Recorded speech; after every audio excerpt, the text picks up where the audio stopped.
GCSE biology revision video looking at required practicals for GCSE, and this is a required practical for both combined and separate biology.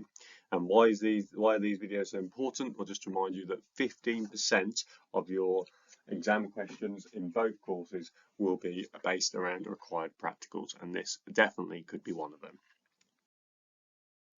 Osmosis is required practical 3, and it's a very popular required practical. And that is because it can be asked, have a lot of questions asked about it, and also it's probably the easiest way to ask about osmosis. You have to define osmosis. So press pause if you want to and just see if you can link it from these area questions. So osmosis then is the net movement of water, and I would actually add an extra sentence to this. I wouldn't be happy with this if it was my students writing this, so I'm going to add an extra bit on here.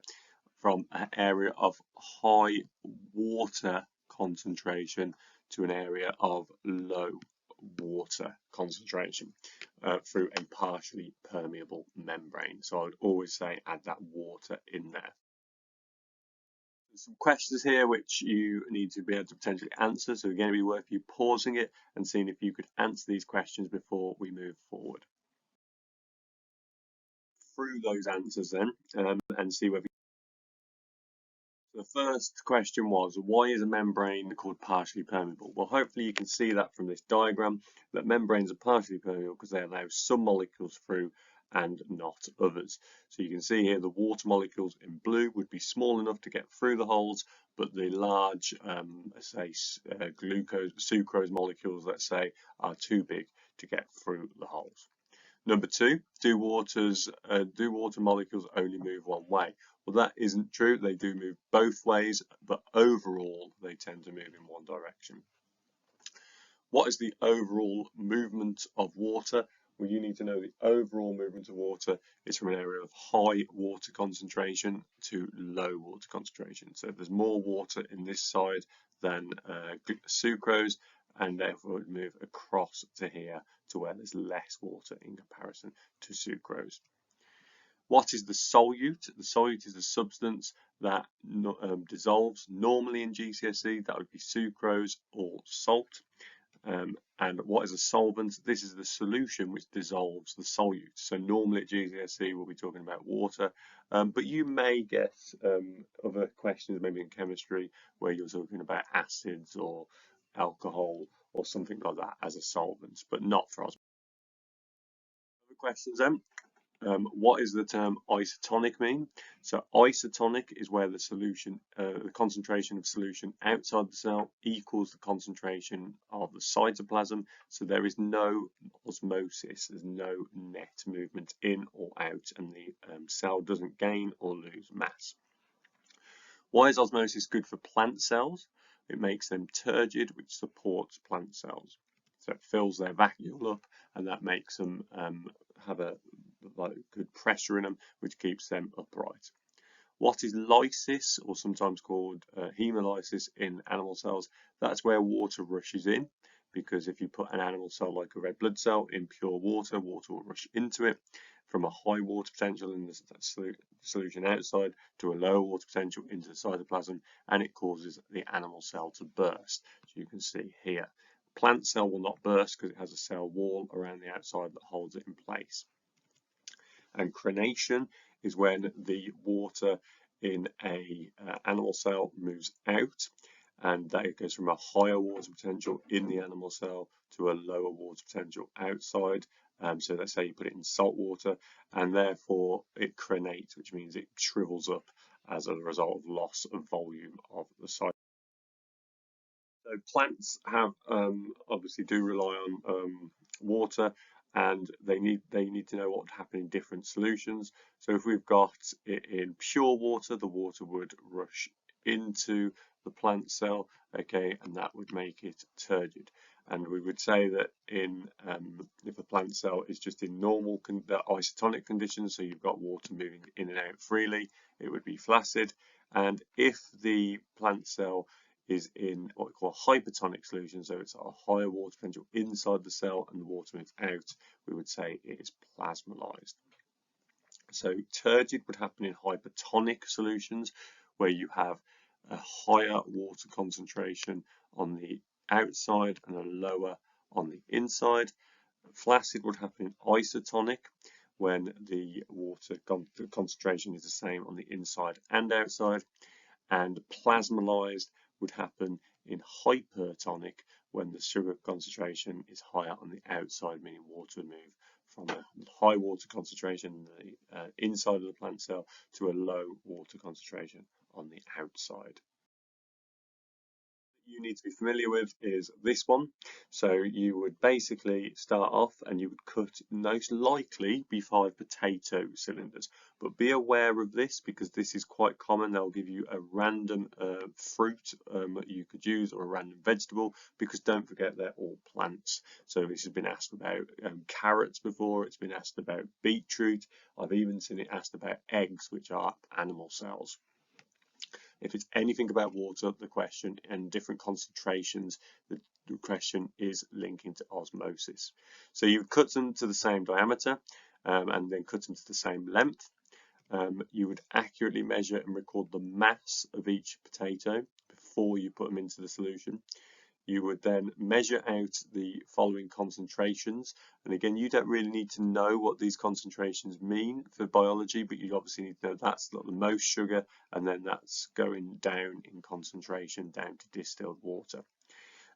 So in that case, this one here has got the liquid on the outside, has got the lowest water concentration.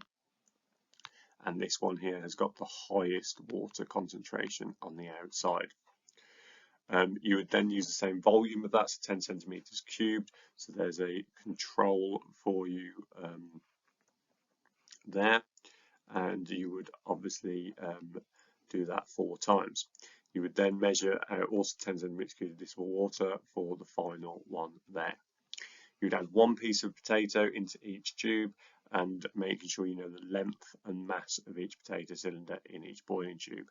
Your tubes would need to be at the same temperature, so ideally you would do this in a water bath about 30. Put the potato in the tubes and you would leave it overnight to see how to leave it to do osmosis. You would then take the potatoes out of the solutions, dry them and blot them dry with paper towels, not squeeze them, just dry the outside, take any water off the outside.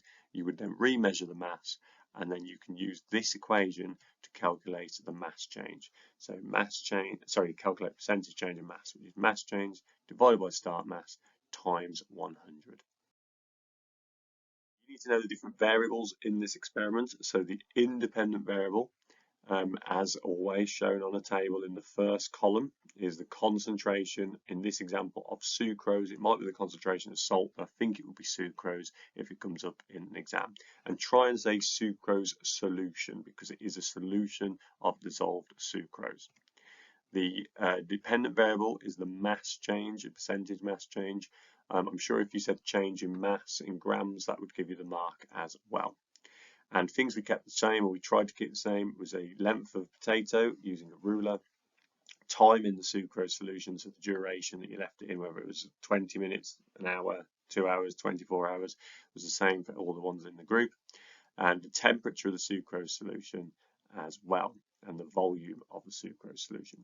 So all of these you also should be able to describe how you measured it, so measuring using a ruler, using a stopwatch, kept it the same using a water bath with a thermometer to measure it, and even the sucrose solution you measured using a measuring cylinder. So always put the equipment into methods that you have done.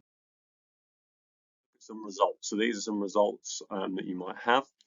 So you first of all would be maybe expected to calculate the change in mass, which is obviously just that one, starting mass, take away the final mass.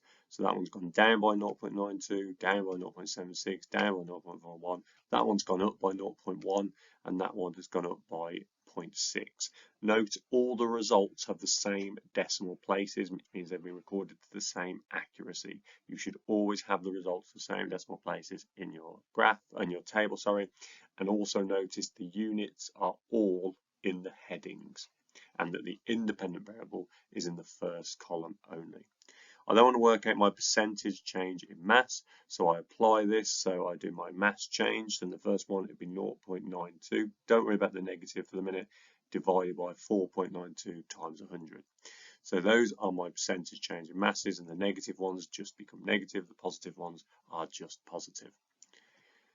And then what you might be asked is, well, what is the concentration inside the potato?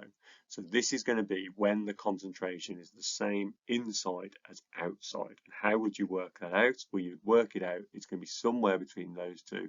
You'd work it out because we need 0% change in mass when the solution is isotonic and therefore there is no change in mass.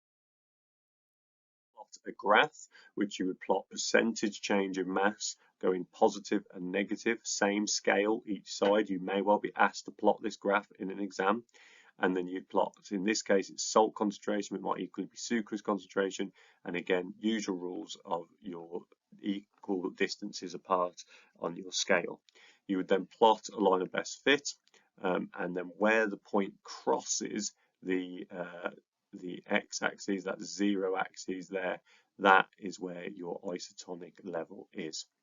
So in this one, Q is the same concentration as the inside as the outside. So I'd say that this potato has an isotonic, has a concentration of 0.3 moles per decimeter of salt in its cytoplasm, because at that point no osmosis happened before or after. You could also ask to be describing these areas here. So why does these ones increase in mass? Well, that must be because the water potential, the higher water concentration is outside of the potato, and the water moved in via osmosis to a lower water potential in the cytoplasm. So always use the definition to explain your results. And this side, the opposite happened. The mass water moved out because the water moved from a higher water potential or a higher water concentration inside the potato to a lower water concentration in the solution outside, and there via osmosis via a partially permeable membrane.